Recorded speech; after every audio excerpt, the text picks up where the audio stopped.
Amatora rusangi kabuhariwe yabaye kuri uyu wa kabiri uheze itariki 5 zo kwicumi na rimwe 2024 mu gihugu gitunze cyane gusumba ibindi ku mumbe w'isi.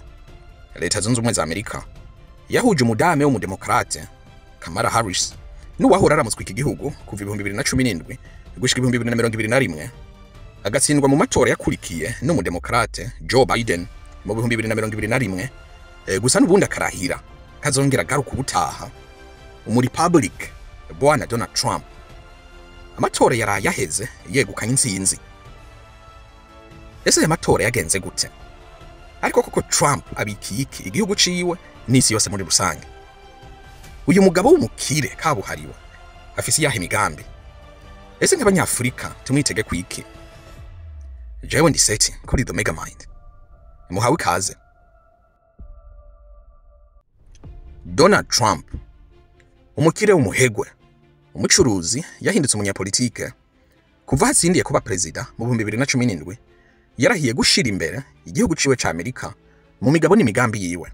Mu nyito yamenyekanye nka Amerika bwa mbere, America First.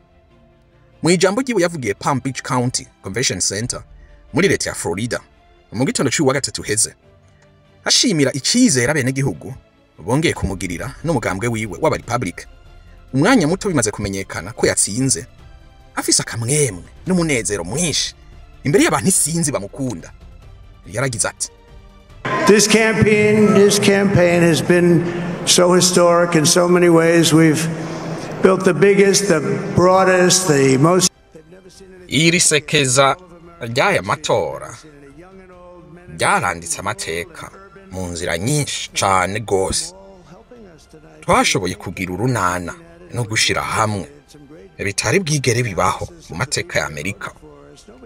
Twarabonye ukuntu abagabo, abagore, abana n'abakuze, abanyavyaro n'abanyamuji bose baja hamwe mu kudufasha n'iri joro rabo.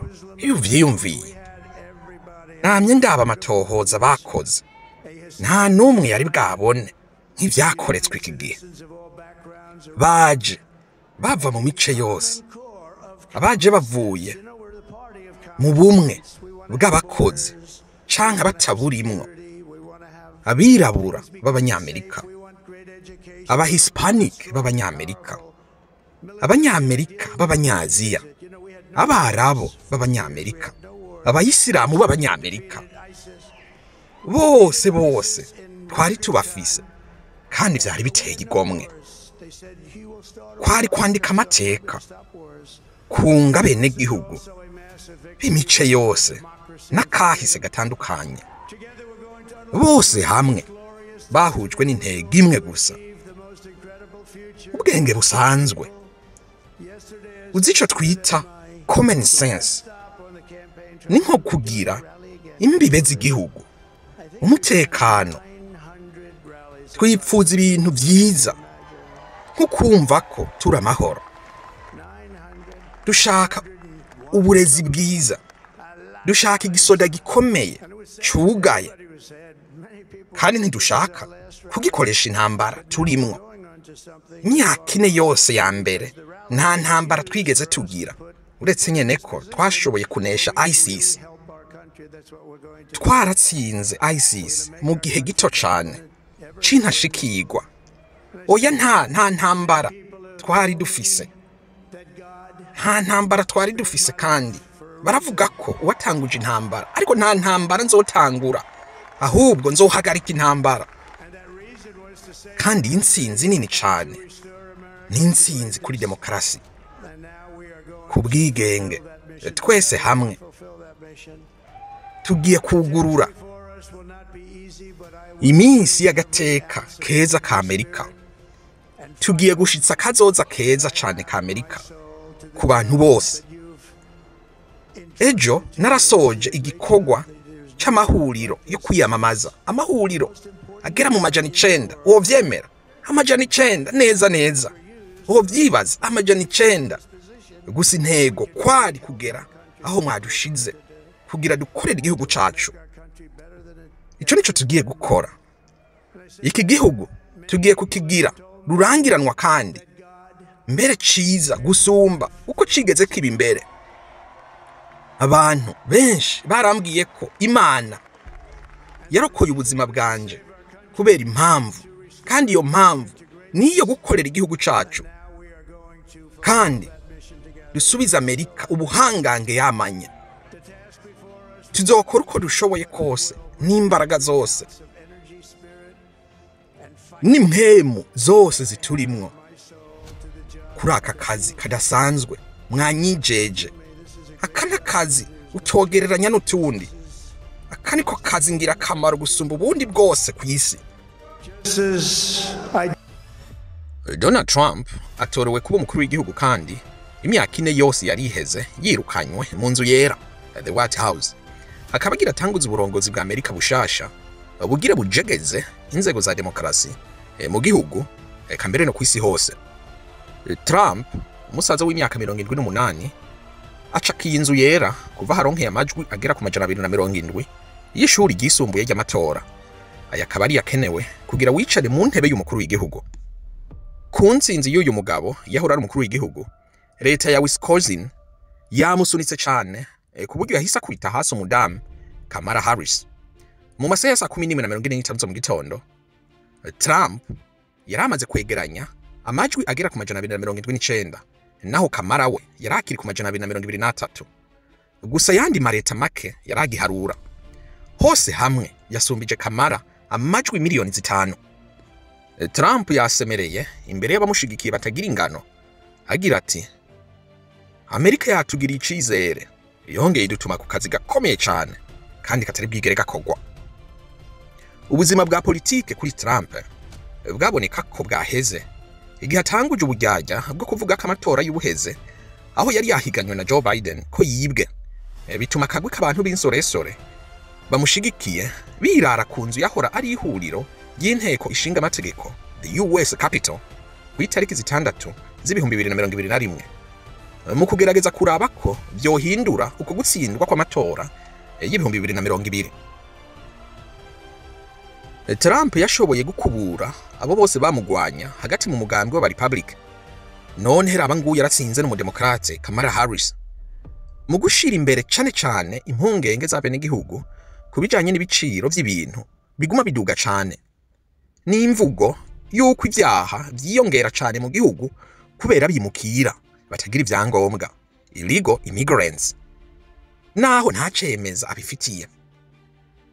Kamala ntabwo yavuze ikintu na kimwe ku bamushigikiye bari bakoraniye kuri kaminuza yizeko ya Howard University Washington, ahubwo warakuriye isekeza ryo kwiyamamaza giwe bwana Cedric Richmond niwe yagize bike avuga imbere y'iryo sinzi ry'abantu, avuga ko Kamala aza kugira icyo avuze hatoyi, kandi yongera koko hakira amajwi yo guharura. Aba Republic batsindiye amajwi menshi majorite muri Sena ya Amerika. Gusa biboneka ko nta mugambwe n'umwe muri iyi biri yose yashoboye kwigarurira inzu y'abashinga amateka, the House of Representatives yose. Gusa aba Republic bafise intebe nyinshi gato ugereranije n'abademokrata. Amasoko menshi y'ivyo butunzi ku isi yose yajegeye bamaze kuvuga ko Trump yatsinze. Idolari rya Amerika rica riraduga cyane ku rugero rw'akataraboneka ku munsi umwe kuva mu 2020. Amatohoza y'ivyiyumviro yakozwe n'ishira hamwe rurangiranwa mu by'itangazamakuru ry'Abongereza Reuters News Agency yerekanye ko abenegihugu bavuga ko ubuzi jobs n'ubutunzi economy bw'igihugu kari byo bibazo bikomeye biba hanze. Abanyamerika benshi bafise agashavu k'ibiciro vyiyongera ubudasiba, kandi amasoko y'imari ngaguma duga, imishahara irongerezwa n'ubushomeri bukaguma bumanuka, mugaba ibintu n'ubuzima bikaguma bizimba ku benegihugu b'Abanyamerika. Biboneka ko atari twebwe gusa Abanyafrika duhangayitse. Urumva n'igihugu ca mbere gitunze ku isi baridoga ko ibintu bizimvye cyane. Mu gihe ubutegetsi bwa Perezida Joe Biden bwishize kikosa ry'aka gashavu k'abenegihugu, benshi mu batora bavuze ko bizeye Trump gusumba Harris mu gukemura bino bibazo. Aba Hispania, Abanyamerika bamamukiye muri Amerika Latine, kuva kera bazwi ko ari abademokrate. N'abenegihugu b'ingo zikorera amahera make bakubiswe n'ibi biciro bihanitse cyane n'ubu buzima buzimvye gusumba abandi barafashije cyane kugira Trump atsinda amatora. N'abamukunda bo mu vyaro b'abazungu nabo usanga batize cyane nabo bamurunze kamajwi. Trump atsinze amatora naho yarafise kwemeza guto cyane. Uyafise umurundo w'ivyaha bimwagira. Trump yakubiswe intahe mu ruhanga kabiri kose, yagirizwa ivyaha kane kose, kandi yagirijwe ubugizi bwa nabi bwo guhohotera, kubya igitsina no gusebanya. Mu kwa gatanu guheze, Trump yaciriwe urubanza n'abacamanza bo muri New York mu gukora amanyanga ku madosiye y'ubucuruzi mu guhisha amahera hash money yarishe umugore w'umukinyi w'amafilime y'abakuze porn star. Intsinzi y'uyu mugabo izogira ingaruka zikomeye cyane ku budandaji no ku mategeko y'imihindagurikire y'ikirere, climate change policies. Mwibuke Trump ntago yemera ibi bintu bita ngo climate change ngo global warming, ivyo ntavyemera ntavyerekwa. Intambara muri Ukraine aho yavuze ko abaye president yo yihagarika umunsi umwe. Ivyo amakori ya Amerika n'abimukira kubimukira yavuze ko adakeneye umwimukira n'umwe mu gihugu adafise icyangombwa, kandi agakomeza urukuta rugabanya Amerika na Mexique.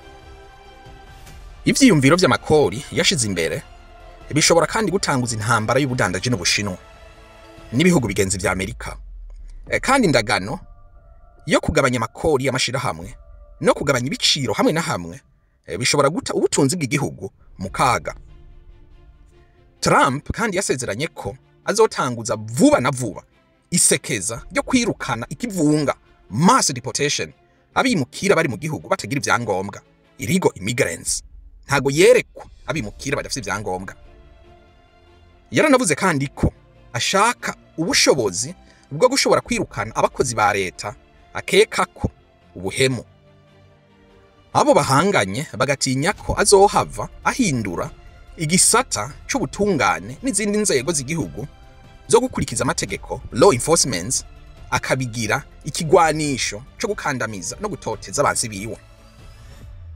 Manda ya kabiri ya Trump kandi ishobora kujyanisha abademokrati n'abarepublican ku bibazo vy'amoko, igitsina, uko abana baregwa n'ivyo uburenganzira bwo kuvyara ku bagore. Aha mwibuke ko adashigikiye ko abagore bakuramwo inda uko bavyishakiye, naho yasezeranye ko atazobibuza mu gihe yariko yiyamamaza. Icegera c'umukuru w'igihugu Joe Biden, Kamala Harris yarayatsinzwe. Vyanse ko akwiza amajwi akenewe kugira atsinde Trump, cyane cyane kubera ibibazo bibiri atashoboye kwemeza neza bene gihugu ico ategekanya gukora. Ku kibazo ca mbere c'ubutunzi n'ikibazo c'abimukira.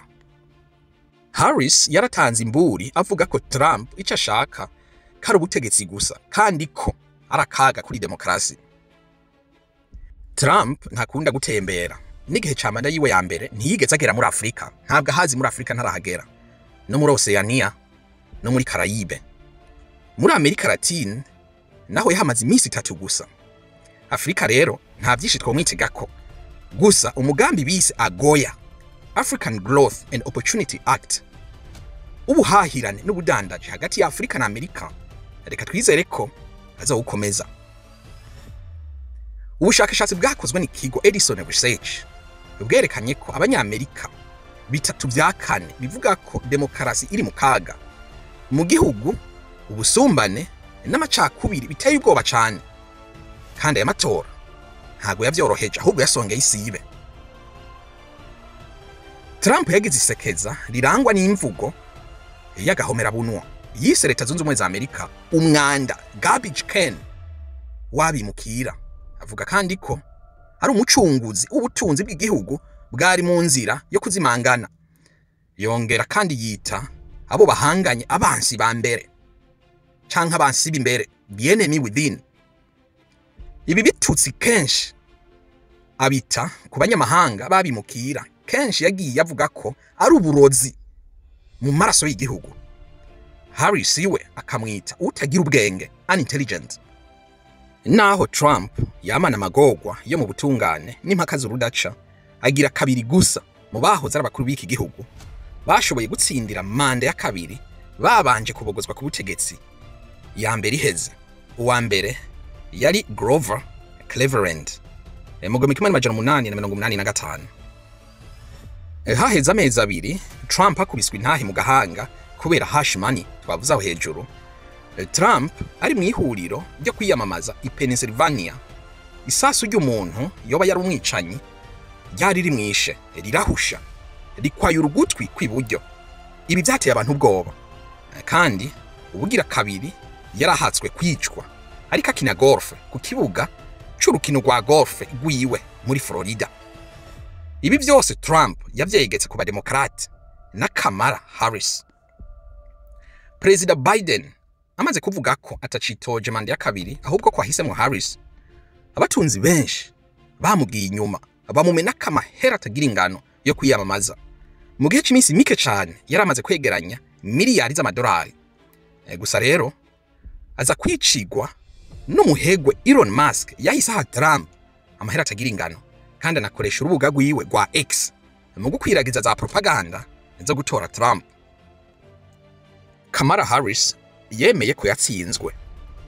Mu ijambo ryo kuri wa gatatu ashimira bamushigikiye, anasaba ko hatoba imvururu mu gihugu, bemere ko hagwana babiri hagatsinda umwe imbere y'imbaga y'abantu bakoma amashi bavuza induru. Yaragize ati, So let me say, my heart is full today. Indani mu nkundire mbanze mvuga ibi. Umutima wanje uruzuye uno munsi. Umutima wanje uruzuye uno munsi. Uruzuye gukenguruka ku cizere mwangiriye, kandi wuzuye urukundo rw'iki gihugu cacu, kandi wuzuye gutunganya.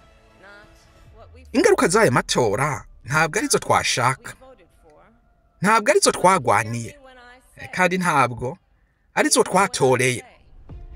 Gusa mu nyumve neza iyo mvuze, reka ni mu nyumve neza iyo mvuze ku muco w'amasezerano ya Amerika uzokwama waka cane igihe cose tudacitse intege, kandi igihe cose tukiriko tugwana. Ndashimiye umugabo nkunda cane Doug n'umuryango mwese. Ndashimiye kandi vyimazeyo Perezida Biden n'umutambukanyi wiwe Dr. Biden ku cizere mwangiriye no kumba hafi.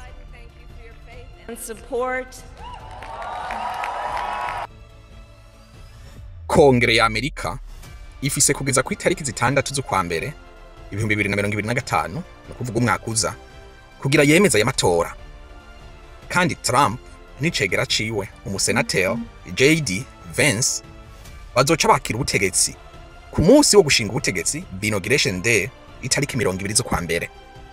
Aho mukire Elon Musk yiteze ikibanza gikomeye mu buyobozi bwa Trump, na Robert F. Kennedy Jr. umwishwa wahoze atwara Amerika icamamare John F. Kennedy kubwitange berekanye.